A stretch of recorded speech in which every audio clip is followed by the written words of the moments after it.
Letters from over yonder, letters from over yonder, letters from over yonder, from way over yonder. This is Will Callery, and this is the 6th of 11 intertwining allegorical short stories in a winter anthology by yours truly.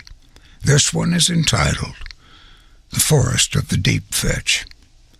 Though a heavy winter snow has not yet fallen, the frosty breath of my steed does attest to the fact that the temperature has.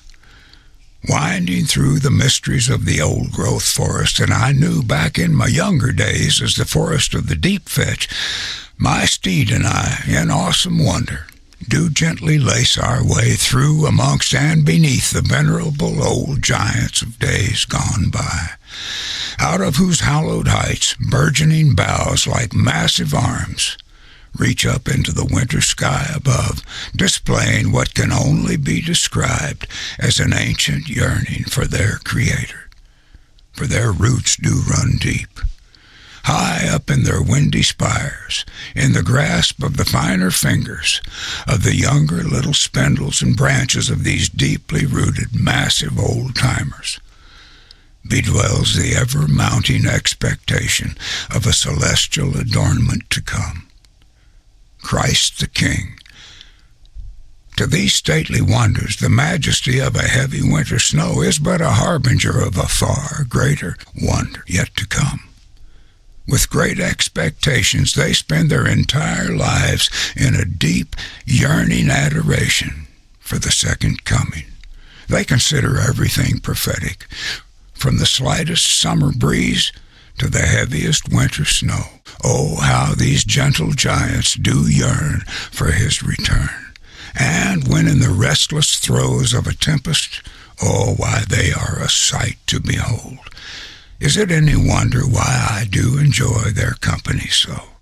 However, between this past Thanksgiving Day in that lodge hidden in the Forest of the Deep Fetch and the upcoming celebration of the virgin birth of Jesus Christ, the Creator of the heavens come to earth, there is a lengthy stretch of ruthless Roman road that runs right through the wilds and the woolies of humanity that I must navigate.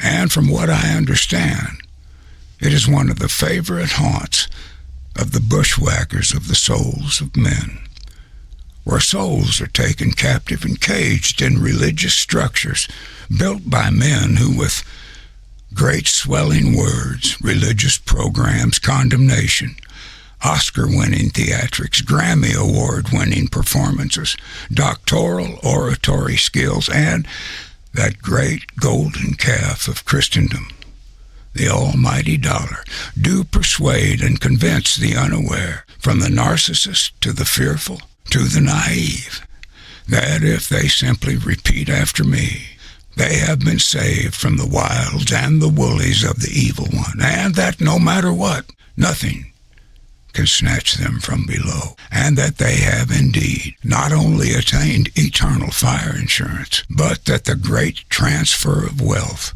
will in due time be added to them, and that no matter how they live their lives, they are forever saved by the great love of God. Oh yes, for some strange reason, they not only disdain the Spirit of God and those who are in possession of the evidence of such a treasure, but gaze upon the gifts of the Spirit and the evidence as nonsense. 1 Timothy 4, 1-3, and 2 Timothy 3, 5, and Matthew 15, 9.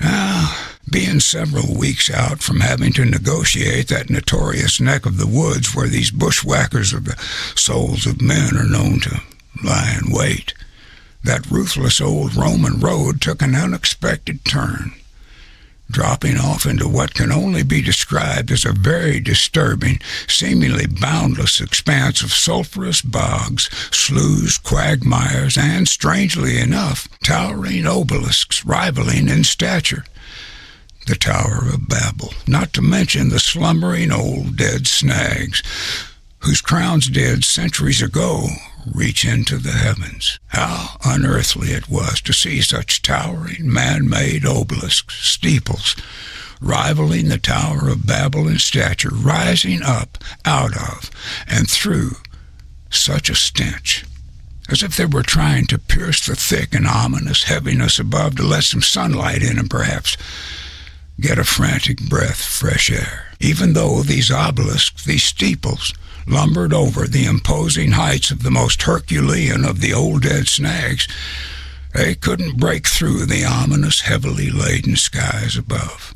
These towering obelisks, steeples, had obviously been preaching to these old dead snags for centuries that they were wealthy, of great stature, towering over others, had need of nothing, and that they would live forever. Revelation 3:17. Little did they know that they were indeed living forever, that they had already been plucked up and were suffering the second death of the double dead, who had, however, not yet been cast into the lake of fire, at which time they would most assuredly realize that the heavenly herald, "Come out of her, my people," had been bouncing off their obstinate covering, their religious structures, for centuries. Revelation 18:4, Revelation 20:14, 21:8, and Jude verse 12. It was only after making my way up and out of the sulphurous, Stygian bottomlands of the plucked up and double dead into the cool breezes of the earth that I realized I had just crossed the river Styx, that murky, vaporous morass that separates the living from the dead, and made it out again. Before ever traversing that neck of the woods a second time, I would gladly take a shortcut through Nineveh. It was then and there that I noticed, stretched out before me through what seemed to be thousands of miles of endless salt flats, a straight and narrow, yet heart-worn highway, where built up on each side of it were a blue jillion denominations, all claiming the straight and narrow as their own. From the ancient Nicolaitans to the Unitarian Universalists, from old Dan Tucker to old Joe Smith, from long dresses and bondage to the Pentecostal squirrel, from the peppermint prophets who love handing out candy to the God's gonna get you boys, from the what me worry kid to the not to worry about the flesh, it's the soul Jesus is after, to I'm just an old sinner saved by grace, and a blue jillion more ring-tailed religions, every one of them claiming that they were the way, the truth, and the life, and that the straight and narrow was owned by them alone. Unfortunately, none of them even had the slightest notion that they were void of the Spirit and in grave need of a great awakening. 2 Thessalonians 2:1-3, and Matthew chapter 24. No, not to the point of sweating great drops of blood, yet in the dire straits of my own human perplexity, with my head in my hands and my heart in a quandary from considering the tangled mess that lay up ahead, I strongly pondered heading back for the duration to linger in the forest of the deep fetch amongst those venerable old oaks of righteousness, those great hearts of old. For among those old-timers, a man my age certainly does feel at home, and somewhat younger. Why, the thought even occurred to me that if I went back and lingered long enough, perhaps I might take root and become one of them. For these old oaks of righteousness are not only splendid company, they are, as the truth has it, the planting of the Lord. However, to backtrack, I would have to once again cross the river Styx and journey through the land of the plucked up and the double dead. Oh, deep in the fetch of an alternate route was I, when my thoughts were interrupted by a loving, gentle, warm, yet powerful voice saying, "Do you not remember the desperate soul that you once were 40 years ago? Do you not remember when He found you laying by the side of the road, how He scattered the wolves and carried you home? Do you not remember when I said, 'Everything I have, son, is yours, but you've got to go back into the midst of those wolves'? Do you not remember when I told you, 'Son, I have another', when I gave you my word, You gained a brother, a kinsman redeemer, a warrior king, and how he would deal with those wolves. You just bring in my sheep through that cross over yonder to that river that flows from the throne of your Father to all those dry, thirsty souls. He is the river of life. He is the river of delights. And you are to tell them they can drink from that river any old time. Do you not remember when I told you of my fine afternoon? How you will look high and low through the heavens and the earth, through the mysteries and the wonders of this whole universe, and you will find no danger, no death, no devils, no goons. Will you find anywhere on my fine afternoon? Do you not remember?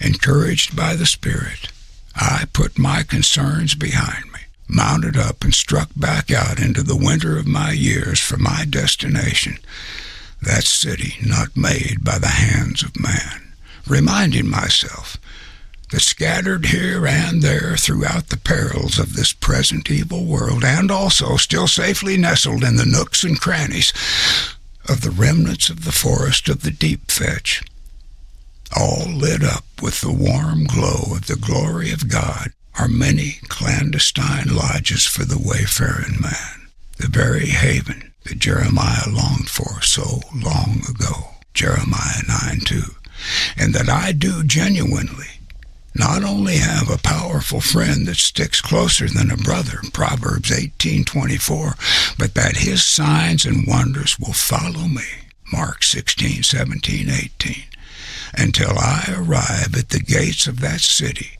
made just for me by the son of an earthly carpenter, born of a virgin, the Son of Man, the Son of David, the Son of God, Emmanuel, God with me. Leaving you with hopefully much to ponder, I wish you all a very Merry Christmas. God bless you, one and all.